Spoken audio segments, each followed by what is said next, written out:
Assalamu alaikum bandiraɓe fulɓe jam haale mon wala bonete sabtoɗon sin segi dore mangi ziarne wala bandiraɓe on ji heccanki mi waɗi ɗo vidéo son excellence monsieur Macky Sall ɗo haalta bo yiyo wona seyɗaneji mo gotata wona jinneji gotata donc ɗum ɗon ko soppulo ardo ɓooyi haalde toujours mi haalani yimɓe ɓe jahi e ce'e ladde Dakar Sénégal wona Dakar tan Sénégal wona Dakar tan so ƴeewi on gandi soppulo depuis tuma mi fuɗɗi ɗo haɓanade monsieur Macky Sall depuis to Kalifon Sall soppulo e guerde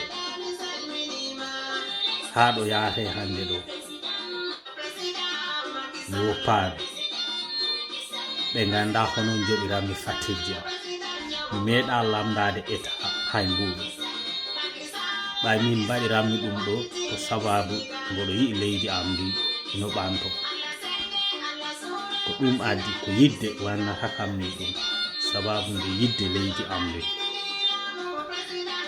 wona mi ɗaɓɓa hen goɗɗum donc onon politicien ji ɗi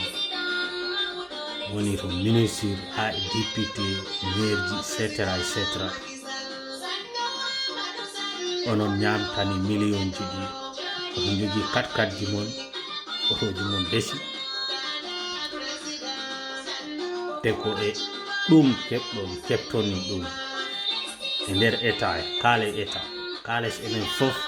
yimɓe Sénégal naɓe donc gumme Dakar jahe e cae ladde he kaldon e yimɓe ɓe on jiɗɗi élection ji garoji ɗo ɗi taw wona ɗo bandiraɓe satta bandiraɓe dimme jalte soppulo haalino ɗum ko carte joɗɗinta lamtoɗo donc so o mawninkinanima yimɓe ɓe tan moƴƴani gumme Dakar jahe e ce'e ladde he kaldon e yimɓe ɓe ɗum woni ko soppulo woni ko haalta toujours goppe cakar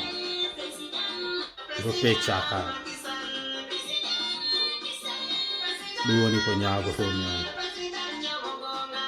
donc vraiment on calminama ha yeeso ko lawol